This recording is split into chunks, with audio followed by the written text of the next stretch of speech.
कोई भी यहाँ आ सकता है, जा सकता है, लेकिन कांग्रेस ये बहता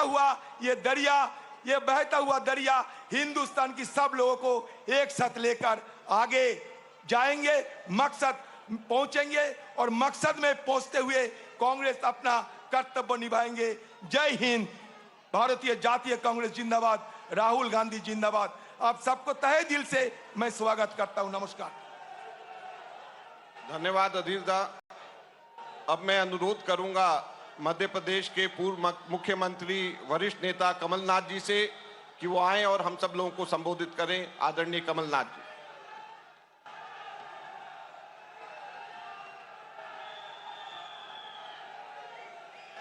आदरणीय राहुल गांधी जी, हमारे राजस्थान के मुख्यमंत्री अशोक गहलोत जी, हमारे छत्तीसगढ़ के मुख्यमंत्री भूपेश बघेल जी, हमारे लोकसभा और राज्यसभा के प्रतिपक्ष के नेता, हमारे विभिन्न प्रदेशों से आए हुए अध्यक्षगण, प्रतिपक्ष के नेतागण, सभी यहाँ सांसदगण, विधायकगण और कोने कोने से आए हुए यहाँ कांग्रेस परिवार के सदस्यगण, बहुत बहुत खुशी होती है, बहुत बहुत खुशी होती है आप सबको मिलकर, आप सबको देखकर।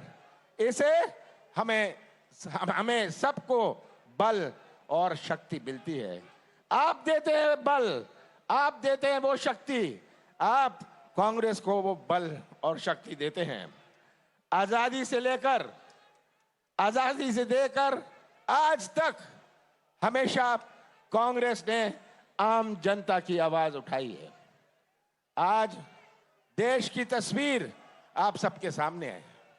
मैं ज्यादा नहीं कहना चाहता, यही कहना चाहता हूं कि आज जो बेरोजगारी की समस्या है, यही नौजवान जो हमारे प्रदेश का और देश का निर्माण करेंगे भविष्य में, अगर उनका ही भविष्य अंधेरे में रहेगा तो कैसा निर्माण होगा।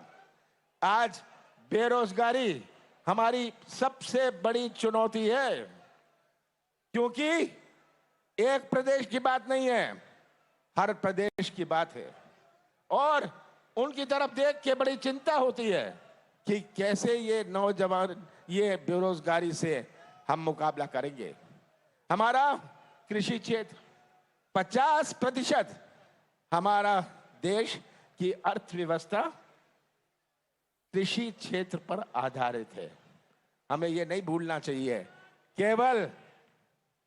केवल टू व्हीलर की बात ना होए, पर जिसकी किराने की दुकान है, वो किराने की दुकान तभी चलती है गांव में जब किसानों के जेब में कुछ पैसा होए, किसानों के हाथ में कुछ पैसा होए।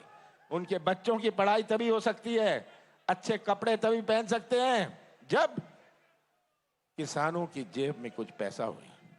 आज भटकता हुआ किसान न्याय के लिए, आज भटकता हुआ किसान खाद के लिए, आज भटकता हुआ किसान बीज के लिए, ये तस्वीर हमारे सामने है। हमारी माता और बहनों पर कितना बड़ा हमला हमारे माता और बहनों पर हो रहा है। देश भर में, अपना देश विश्व में एक देश है जहां सबसे ज्यादा महिलाओं पर अत्याचार अपने देश में होता है। ये आज तस्वीर हमारे सामने है।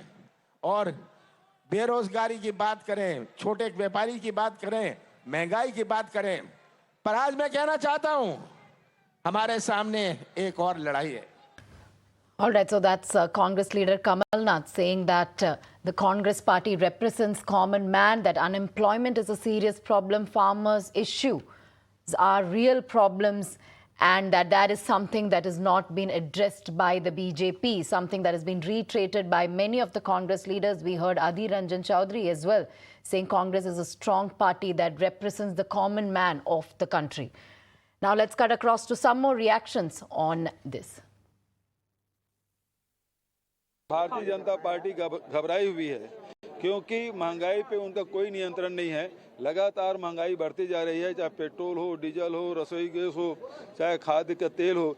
गरीब जो केरोसिन का उपयोग करते हैं वो भी 100 के पार हो गया है। तो आम जनता इस महंगाई से बहुत त्रस्त है। दूसरी तरफ भारतीय जनता पार्टी के गलत नीतियों के कारण से लोगों के रोजगार छीने गए, आय में भारी कमी आई है और दोहरी मार इस सरकार में पड़ी है और इसके खिलाफ कांग्रेस पार्टी ये रैली कर रही है। और मैं समझता हूं कि भारतीय जनता पार्टी बैकफुट में है और उम्मीद करता हूं कि महंगाई में नियंत्रण करेंगे।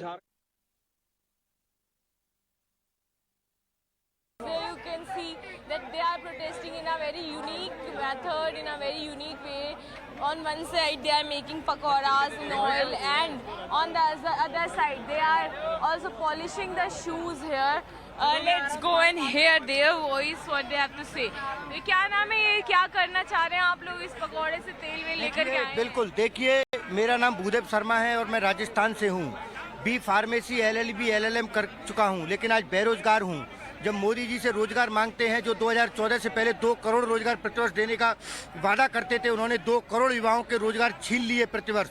तो अब मोदी जी से अगर रोजगार मांगते हैं तो वो कहते हैं कि आप पकौड़े तलिए, ये भी एक रोजगार है। तो अब हम अगर पकौड़े भी तलना चाहते हैं तो देखा कि गैस 1100 रुपए का सिलेंडर हो चुका है, और अगर कॉमर्शियल सिलेंडर की बात करें तो 2000 से अधिक का है, तेल भी 200 रुपए लीटर से अधिक है, और इस पे बने हुए पकौड़े पे भी GST लग चुकी है, बेसन पे GST है। तो आज मैं बताना चाहता हूं कि देश का युवा, मोदी जी डिग्री धारण, आपका तो पता नहीं कि आपने डिग्री लिया कि नहीं, लेकिन देश का युवा डिग्री धारण करके हमारी ओरिजिनल डिग्रियां आज पकौड़ा बेचने के लिए मजबूर है। हम लोग यहाँ जूता पॉलिश कर रहे हैं, हम लोग पोस्ट ग्रेजुएट हैं, और हम लोग जो आज नरेंद्र मोदी ने देश को बर्बाद कर दिया, बेरोजगारी की तरफ देश को ढकेल दिया, महंगाई की तरफ ढकेल दिया, PG और ग्रेजुएट करके युवा बेरोजगार हो रहे हैं। सरकार ने वादा किया था 2 करोड़ हर वर्ष रोजगार, आज हालत ये है कि 14 करोड़ लोग बेरोजगार हो गए कोविड के कार्यकाल में। आज सरकार बेरोजगारों पे बात करने की तैयार नहीं है, उसको सिर्फ और सिर्फ चिंता है अडानी अंबानी की, देश के युवाओं की चिंता नहीं है। Meanwhile, BJP leader Sushil Modi hits back at Congress, saying that the inflation was in double digit during Congress era. They should be thanking BJP for taming it down rather than protesting. Listen in. इनका जब राज था तो CPI consumer price index double digit पर था। पूछे कि 12 में क्या था, 13 में क्या था।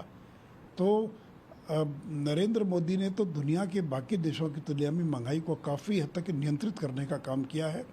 तो प्रदर्शन करने के बजाय इनको तो धन्यवाद देना चाहिए कि जब पूरी दुनिया संकट के दौर से गुजर रही थी, भारत ने इतना बेहतरीन प्रदर्शन किया।